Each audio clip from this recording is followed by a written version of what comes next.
Part 32. Lost.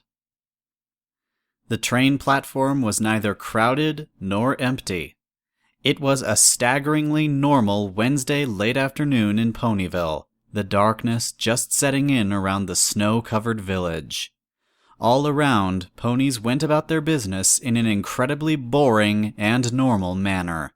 Here, a pair of ponies discussed the weather as if the heavy snowfall was a surprise despite being in the newspaper this very morning. There, a pony hummed to herself. And in the distance, around the bend and past Overlook Hill, a small plume of snow spray signaled the train's approach. Again, nothing out of the ordinary. Less than 10 minutes ago, Rainbow Dash had been napping. She'd fallen asleep trying to figure out whether she should go home and celebrate Hearthwarming Eve with her parents this year. At least she had the option. She just kept thinking about a certain pair of parents who didn't have the luxury of such a visit. It was all a giant headache. When she'd managed to convince herself she would decide on that later, she instead busied herself trying to work up the energy to get excited over the prospect of finding a gift for Pinkie Pie, Rarity, Twilight, and all of her friends. She would probably still be doing exactly that if not for the fact that a burly Pegasus had knocked on her door. "And you saw her? You saw them?" Rainbow Dash asked the Pegasus stallion again. She was rocking back and forth on her hooves, and though she was trying her best to stand still by Pinkie Pie's side, her wings had a life of their own, spreading and furling at random. "Silly, you asked that a minute ago," Pinkie Pie said, nudging her in the side while the messenger Pegasus failed to hide a small sigh. "Yes, miss. Once. I'm acting on orders, so it's not relevant, but I saw them when I passed through to the food car. A yellow Pegasus mare with a long pink mane, and an orange Earth Pony mare with a long blonde mane," he confirmed, poking the inside of his cheek with his tongue before making for the ticket office. "Excuse me a moment. I was told to inform the staff here that it's not the Baltimore Express that's coming in next." "Are you okay?" Pinkie Pie asked, tilting her head. "I'm fine," Dash snapped. Of course I'm fine," she said, shifting her weight from her left hooves to the right. "Why, don't I look fine?" she asked, bringing a hoof to her mane. Pinkie Pie giggled and nosed into her withers. "Silly, of course you do, even if you don't have a hat. Maybe Rarity will bring a few hats?" "Of course. That's what's wrong with the picture. Hats," Rainbow Dash said, rolling her eyes. "I just thought you'd be extra super happy, like even happier than I am, and I'm really, really happy, even if I didn't have time to bring even a banner or any treats beyond the cupcakes I've stashed around here somewhere. I forget where." "I am happy," Dash said, swallowing and kicking at the snow. "Because you always said they'd come back," Pinkie continued, a little more quietly. She pulled back and let her eyes slip to the ground. "Even when some of us thought that there was a teensy-weensy chance that something had gone very wrong," she added. Rainbow Dash had no answer for that. She cleared her throat, glanced around, then shrugged, all in short order before throwing a foreleg around Pinkie's neck and giving her a brief hug. "Stop being stupid," she said. "You're making me sad. It's just weird. I won't believe it until I see it." "Ah, hello, my dears," Rarity chimed. The unicorn had snuck up on them, slipping between a pair of Pegasi to take up position at their sides. "You're way late," Dash complained. "This is kind of important. Didn't Shrike or whatever tell you to not pack?" "Huh, that he did," Rarity said with a huff. "And you'll observe I'm not wearing anything, and I've not packed. I stopped by the library to have Spike send a message. He's at the library sometimes when not in Canterlot, so I thought I'd take the opportunity to warn Twilight that we're coming." "Aw, isn't Spiky coming along?" Pinkie asked. I considered that," Rarity admitted. "But I am not sure he should be there for this if it's serious. He is just a baby dragon after all." Rainbow Dash blew her mane out of her face and sighed. "You really think it's that bad?" I don't know about you, but I'm in regular contact with Twilight, and the princess has been getting worse with each passing day lately, Rarity replied, shaking her head. And the Pegasus guard pony was really serious and boring and angry-faced, Pinkie Pie agreed, bouncing on the spot. Princess crises are the worst. Crises, dear, Rarity suggested. The train came into view soon after. A pony wearing a red jacket stepped out of the train station proper and called out the change in schedule, leading to a lot of confused ponies stepping away from the platform when it became obvious that it wasn't the Baltimore train being early. 3 ponies stood together, waiting with bated breath in an increasingly tense silence as the train approached, the lead team of 8 Earth ponies only now beginning to slow down. It's just weird that it's a train and all, Rainbow Dash finally admitted. Sorry? Rarity asked, but Pinkie just smiled, right back on track with their earlier conversation. They've been gone for so long, and I'm supposed to believe that they're going to arrive on a train? Just like that? Rainbow Dash asked, willing herself to do just that. Trying to make it sound like something that could happen. For all her time spent telling others and herself that they weren't gone, it was impossible to allow it in her mind. That, or she was nervous. She almost laughed at the thought, but the smile died quickly on her lips. It was a ruse that lasted all of 2 seconds. A moment later, Rarity leaned against her. I suppose there is some irony to that, Rarity agreed. I bet they're hungry, Pinkie said by way of nothing. Every second, the train drew nearer. Rainbow Dash's wings quivered and her hooves itched. She was half tempted to fly to meet the train, to part the curtains early and see if this was just some cruel joke.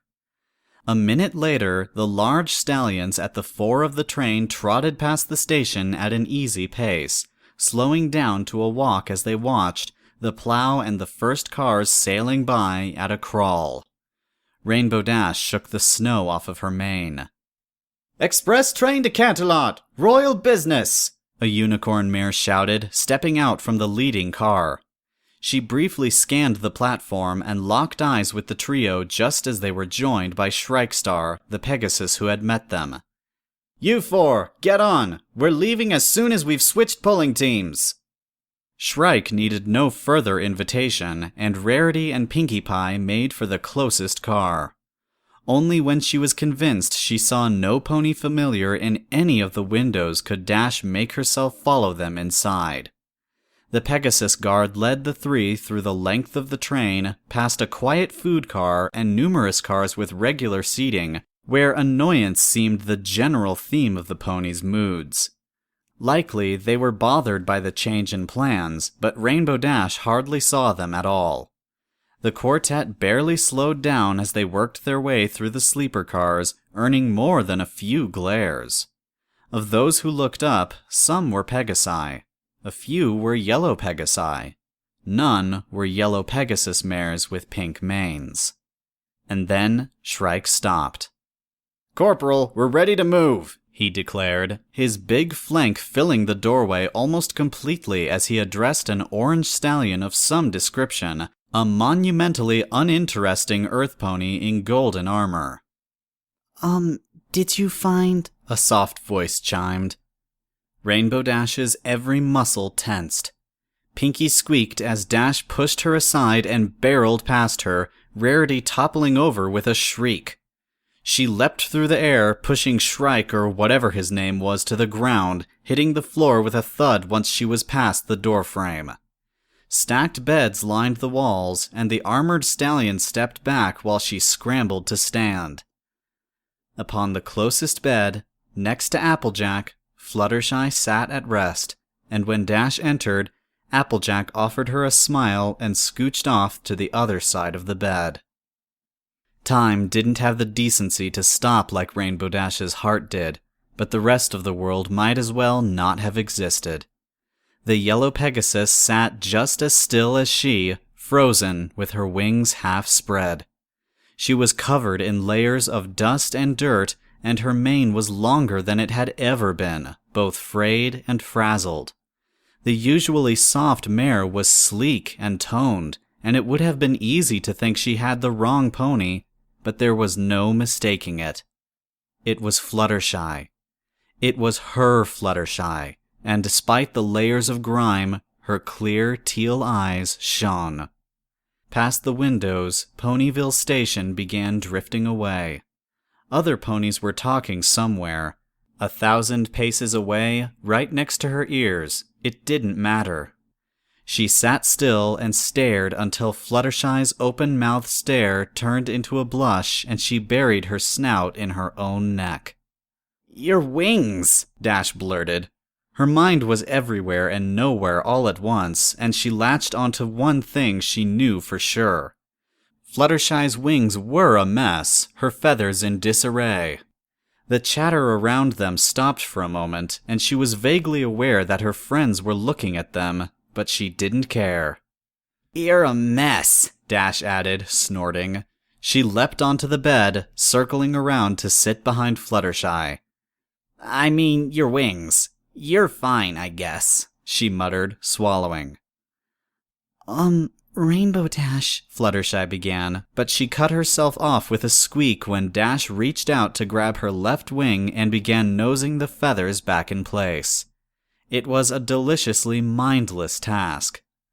"Like a mother hen," Applejack chuckled from off to the side.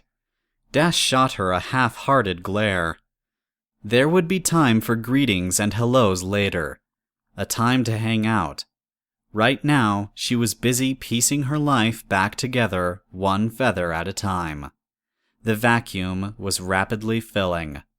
Dash closed her eyes and buried her snout in Fluttershy's wings, hoping that she would not notice the tears that she rubbed into her feathers. "Rainbow Dash," Fluttershy repeated. Her voice cracked and trembled, punctuated with a sniff, but Dash would have none of it. She reached out to touch her side. It was so achingly, wonderfully awesome to hear her say her name. "Fluttershy, could you do me a favor?" Dash asked. "Okay," Fluttershy breathed. "Don't go anywhere," Dash sighed, leaning around to touch their foreheads together. "Just don't leave. Don't do anything stupid for a while. Forever would be good." "Okay," Fluttershy repeated, her wings quivering the slightest bit. Dash let go and let her fold her wings properly, inching forward to sit at her side. As an afterthought, she wrapped one of her own blue wings around her, pulling her close. Finally, everything was all right again. As if a signal had been given, Pinkie Pie reached out to poke Rainbow Dash. "You're back, and you're okay," the pink pony proclaimed. She beamed as brightly as only Pinkie could, wrapped around Rarity and Applejack both, but Rainbow Dash could see tears glistening in her eyes. Rarity was quietly holding on to Applejack for dear life, for once not complaining about getting her pristine white coat smudged. For a brief moment, Dash met the farm pony's eyes.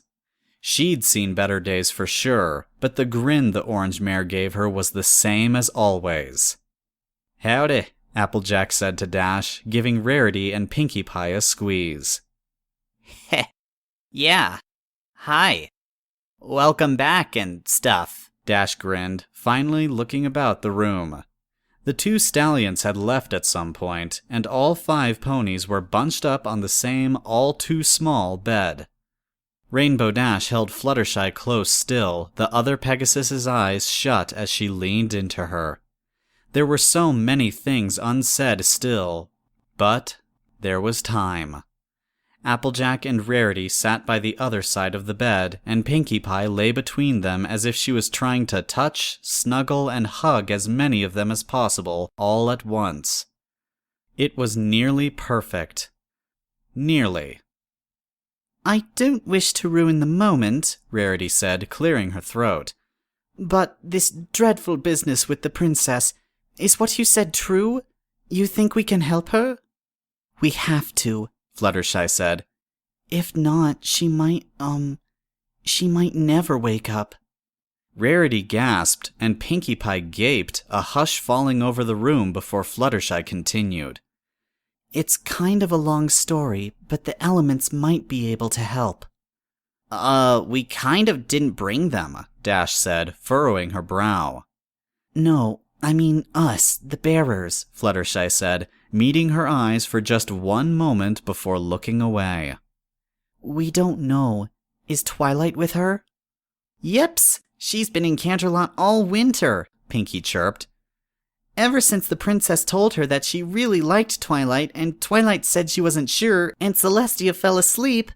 Wait, like her? Applejack asked, scratching her head through her hat. Like her? Yes, like her, Dash interrupted. Stuff's happened back here, too. Do you reckon that's why she fell asleep? Applejack asked, looking over at Fluttershy. I don't know if love and harmony are related like that. It could be. Maybe.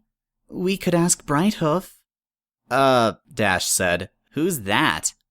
Oh, wowsy! I thought I was the only one who had little bonus friends only I can see who I never tell any pony about, Pinkie said, scrunching up her face. Oh, shoot! I just did! Who's Brighthoof? Sorry, was as far as Fluttershy got before the conversation was rudely and efficiently interrupted by a bright flash, a purple streak whisking past them, a yelp, and a loud crash from the other end of the train car. The ponies, as one, blinked and leaned out from the built-in bed. Take a note. Teleporting onto moving trains is a terrible idea, Twilight groaned. The purple unicorn lay upside down against the door at the far end of the car, rubbing her head. Twilight, Applejack called, grinning. Well, that's one way to make an entrance. Twilight's eyes went wide and she broke into a smile as she rose to stand. She shook her head briskly before galloping over to the bed, launching herself into the air and throwing a foreleg around Fluttershy and Applejack each, hugging them close. You're okay. I feared the letter was a fake or a joke, but I'm so glad, she said. Dash reluctantly let go of Fluttershy and poked Twilight in the side until she gave her Pegasus back. The smiles, laughter, and giggles were quickly spent, a few muttered comments at the two long-lost ponies' appearance being all Twilight offered before sobering up, jaw set. Celestia, Twilight finally breathed more than she said. You know how to help her? Her breathing's getting shallower and shallower. Do you know what's going on? And who the hey is Brighthoof? Rainbow Dash asked. If y'all just sit down, Fluttershy and I can explain, Applejack said, scooting over to make room for Twilight, but the unicorn shook her head. If you can help, then please do, Twilight said, speaking so quickly it was hard to catch her every word. I'm very glad you're back, I really am, she added, a smile flashing past her. But she's getting worse with every passing moment. I don't care what you do so long as we can do something. Rainbow Dash snuck her wing back around Fluttershy, who offered no protest beyond shrinking back a tiny bit, away from the increasingly desperate unicorn. Way I see it, we're stuck on the train for another hour or two is all, Applejack shrugged, brow creased. Why don't you sit down and we'll take it from the start? Twilight shook her head, her horn taking on a bright glow whilst she spoke. No time. Luna called in the court physicians again, but I know it's not gonna help. I'd love to hear your story, just later. We don't know we can help for sure, Fluttershy admitted, steepling her hooves. It's just something we saw. We think... Twilight's horn glowed ever brighter, her eyes clenched shut while her chest heaved. The air around them began to vibrate and thrum with unspent energy, accompanied by a whine that grew louder and louder until it suddenly was gone. A loud clack of wood on stone concluded the spell. But we don't know for sure if... goodness, Fluttershy finished. The 6 ponies sat in the bed still, but there was one notable difference. The bed itself stood in a palace hallway outside of a large, sun-emblazoned door. "Twi, with all due respect, don't you ever do that again," Applejack growled, and though she held her silence, Fluttershy gave a very small nod of agreement. "It's been a mighty long time since that last spell of yours, but I ain't likely to be comfy with any teleportation magic for a while." Twilight made no reply to that, and Applejack rolled her jaw. "Speaking of, what in the hay happened? I plain forgot to ask since it's been so long." "Easier to grab one object and everything with it," Twilight snapped, sweat streaking from her brow as she stepped off the bed. "No, way back when," Applejack said, rolling her eyes. "At the slumber party." "It's not important," Twilight spat. "Can we please just... If you can help, if you have any idea, please," she repeated with a pleading look. "Please help her." Fluttershy swallowed. Things had changed in their absence indeed. For all the warmth that she felt from Dash's presence, for all that she wanted nothing more than to stop and make sense of all that was happening, she saw in Twilight's eyes the same desperation that had become so intimately familiar during the loneliest of nights. A minute ago, it had been an alien notion that Celestia, princess and co-ruler of Equestria, sought something more with their Twilight. If that was hard to believe still, even if it was wonderful, but she knew that Twilight was in very real pain, and if she was scared, then so was Fluttershy. She took a deep breath and nodded. She could repeat herself, say she wasn't sure, that she didn't know, or she could do her best. She rose to stand, offered Rainbow Dash a weak smile, and hopped off the bed. Applejack followed, as did they all. The gravity of the situation was truly felt the second Twilight's horn glittered and threw open the doors to the opulent bedchambers that lay beyond. It had been a story of maybes and hopefully nots, of sleep but not true danger. But when Fluttershy first lay eyes upon the alicorn, she knew she wasn't resting. She was dying. Perhaps the others saw in her a sleep that would not break, but to her, to a pony who had seen the tapestries wherein the fate of the first alicorns had been woven, the sight was far more dire. The larger pony lay on her side, chest rising and falling with rapid, shallow breaths. Stood by the bedside, Princess Luna waited, but she barely looked up when they entered. They were the light, the candle that would keep her alive. Fluttershy led the ponies past the threshold to stand before the bed, earning a weak smile from the Princess of the Night. When the group of friends moved together, it became obvious how tightly woven their bonds still were.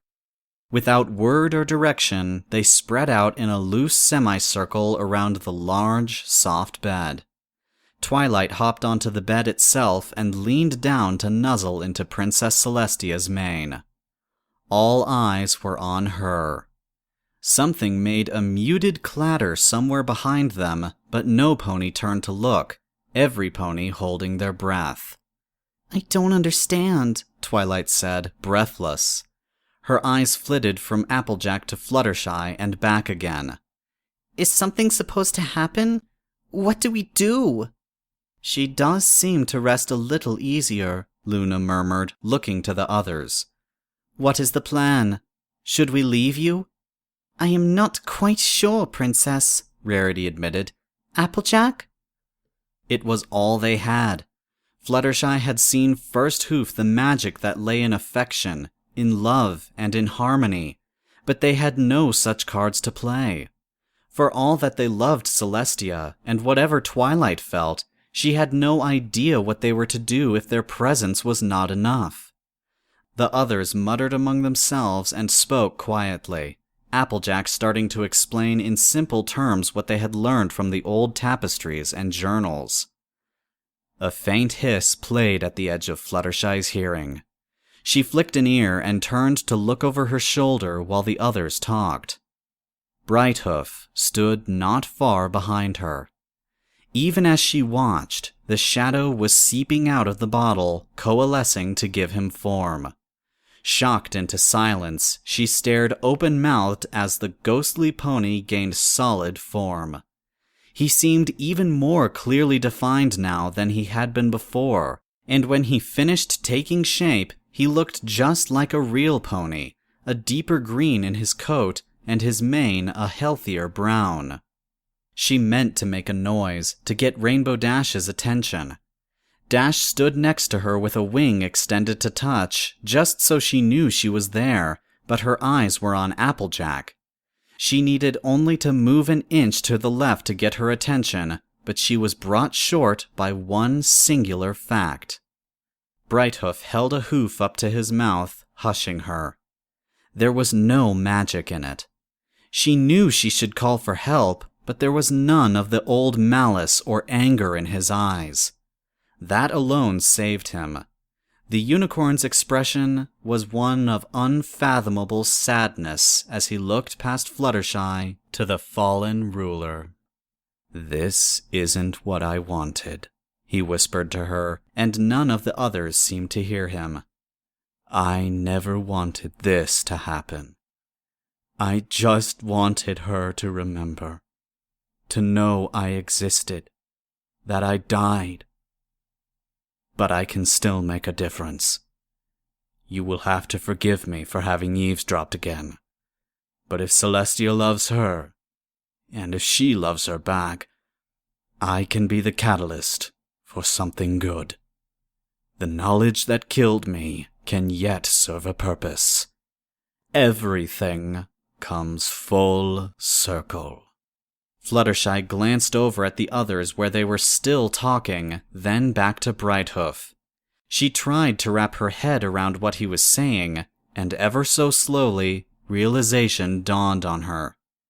"Wait," she whispered back. "No, wait. Please don't." She tried, but it was too late. Brighthoof raised his voice, bringing all attention to himself. "And that's it?" Twilight asked, hysteria tinging her voice. "The tapestries just showed the elements around the princesses?" "Alicorns. Weren't the princesses far as we know," Applejack interjected. "But no way to fix it? No cure?" she finished. "I'm sorry, Twi," Applejack muttered. "I'm starting to think we should have brought the element necklaces after all," Rarity suggested. "We would suggest researching other alternatives, but knowing of the attachment to the elements in general does little. It was Celestia's field, not ours," Luna admitted, shaking her head. "But the magical bottle pony said they wouldn't help, and genies never lie unless you feed them cinnamon," Pinky countered. All right, just let me think," Twilight cried, clutching her eyes shut. She tried to do exactly that, to think, but all that greeted her behind her eyelids was a world without Celestia. Without her princess. A world where she had failed to reach out and seize what could be. She knew it was a pointless, destructive mental exercise, but in her mind's eye, she saw what could have been if she had dared. What would it be like if she let herself stand shoulder to shoulder with Celestia? What would it be like to touch her with the respect she gave a friend, and maybe something more, rather than that of a subject? "Finally," a deep, grating voice announced. Twilight sprung up to stand on all fours, nearly tripping over Celestia in the process, and every pony in the room whipped around to face the odd, green unicorn who stood in the center of the room. All except Fluttershy. Twilight's most timid of friends stood with her head hanging low, obviously frightened out of her mind. "What is the purpose of this?" Luna asked, narrowing her eyes at the stranger. "You are neither servant nor guard." "That's our buddy, Brighthoof," Applejack said, the name coming out a snarl. At the gaunt unicorn's feet, a curious bottle lay, an exact match to the one Applejack had just told them about. Rainbow Dash slipped in front of Fluttershy, crouched low and wings spread, but the yellow mare did not so much as move. "Precisely. And at last, my plan is coming to fruition, Brighthoof said with a nod and a feral grin. You have left yourself unguarded, and now I shall have my revenge. Revenge? Pinky asked. That's silly. There's no pony here who wants to be revenged on. Sorry. Maybe you can try next door? Oh, but there is, Brighthoof said. At his words, bright green barriers flared to life across the room, magic the color of his horn's glow separating the ponies. Luna, Pinky, and Rarity to one side, Applejack, Fluttershy, and Rainbow Dash to the other.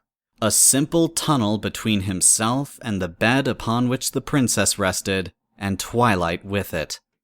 Celestia has had this coming for over 200 years, little pony, he snarled. For so very long have I waited to finish this, and now my hour is come. Idiot, Luna snapped. It is the work of seconds to undo. Twilight leapt down from the bed, neatly putting herself in his path. Her hooves echoed loudly on the clean marble floors, a neat set of clops that silenced the room. And what do you think you can do, little filly? Who are you to her? Brighthoof asked, arching a brow. He didn't look the least bit surprised. Still his horn glowed, the air warping around a bright sheen of magic so potent Twilight could feel a chill down her spine. She couldn't just sit and watch. She had seen this before. I watched her fall once already, Twilight said, widening her stance. I can't get that memory out of my head. Celestia falling to Chrysalis's corrupted strength. Twilight Sparkle! Stand back and let us handle this! Luna said, raising her voice in command, but Twilight shut her out like she did with her friends' worried cries. It's been so easy to forget that I didn't just watch. I was part of it. When she failed, she trusted in all of us to make things right. She trusted in me. She shouldn't have to ask. I should have acted sooner, but most of all, it doesn't matter. It doesn't matter if she's a goddess or a pony with all the flaws that come with it, because I'm here for her, just like she's been here for me all my life. Not just because I should, but because I can. Because I want to. I can make a difference. I know that now. She doesn't trust in me for my benefit. She does so because she wants to. And because she has to. Words that mean nothing to me. Weak. You will both fall, Brighthoof concluded. A bright green lance of energy surged forth from his horn, only for Twilight to swat it aside with a flash of purple light. She'd feared him moments before, but it was the easiest thing in the world to disperse his attack, to turn lethal intent into nothingness. Words? I don't care about the words. If you try to touch Celestia, I'll fling you clean off Mount Canterlot, Twilight yelled, stomping the ground.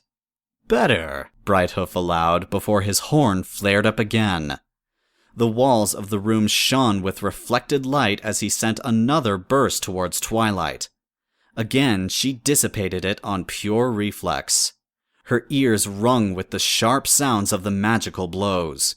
She knew rationally that there was more magic at work than she had ever used before, but it took no effort. There was no bottom to the well she drew from. Better, he repeated, his horn growing brighter and brighter with every word. He made a dismissive gesture, all traces of humor giving way to a mask of pure rage. But weak! I will have my revenge, and I will not be denied! Stand aside or be rent asunder, little pony! You do not know what forces are at work! I don't care, Twilight spat back. I don't care for how long you've been nursing this grudge, she said. Magic welled up inside of her, and she stood not between Celestia and Brighthoof, but she faced down Chrysalis too. She stood side by side with Celestia, ready to act with her, not for her. Months of pent-up impotence and regret butted in her horn, and one final element triggered it all. I don't care. I love her, and you can't have her! Twilight screamed, letting loose all she could find to throw at him. She did not realize she had been holding back until that final barrier was breached. The world was bathed in light, a single keening wail preceding a thunderous roar before all was white, then black. Slowly, the world returned. The high-pitched whine never quite died away, but other sounds sprang forth from the void. The void, as it turned out, was much helped by Twilight opening her own eyes while she rose to stand. She wasn't quite sure how she'd ended up on her back. The room was covered in a fine layer of rock dust. The green barriers were gone, but in their place, translucent sky-blue magic covered most of the room. Strong, sparkling magical barriers layered over every nook and cranny, woven tight around her friends and the bed. Luna stood at her side, horn aglow. Her magic was near absolute, but one part was missing. Specifically, a wall was missing. Luna's barriers were tattered and frayed where a great section of the far wall had been destroyed so violently there was no rubble to speak of. Halfway through the next room, crumpled up against one of the royal bath chamber's hot tubs, Brighthoof lay. His hooves gave off a low hiss, the unicorn spirit slowly beginning to evaporate before their eyes. Twilight swallowed and stared through the hole in the wall. It wasn't his fault, and he was no longer a threat. She was only vaguely aware that her friends were talking, trying to get her attention. Still, words bubbled to the fore, and she did not know where to aim them except at the stranger who had questioned her love for Celestia. She's fallible. She's still the best of us, but she's not perfect, Twilight said, coughing as she drew breath. Steam from the bathroom was mixing with the pulverized rock. That's the point. I understand now what she meant. She had to fail to show me there is room for another. At least, there was. But now she's lost to us, she said, fighting the urge to lay down on the spot. Because I never told her. Twilight? Luna? Twilight froze. There was no mistaking that voice. Celestia sounded tired and worn, but though her ears were still ringing, she knew it was her. Twilight's head whipped around so fast her neck hurt. "Sister!" Luna gasped. Fluttershy gasped, Pinkie Pie bounced on the spot and grinned, and all her friends crowded the bed. On pure reflex, unthinking, Twilight teleported onto the bed.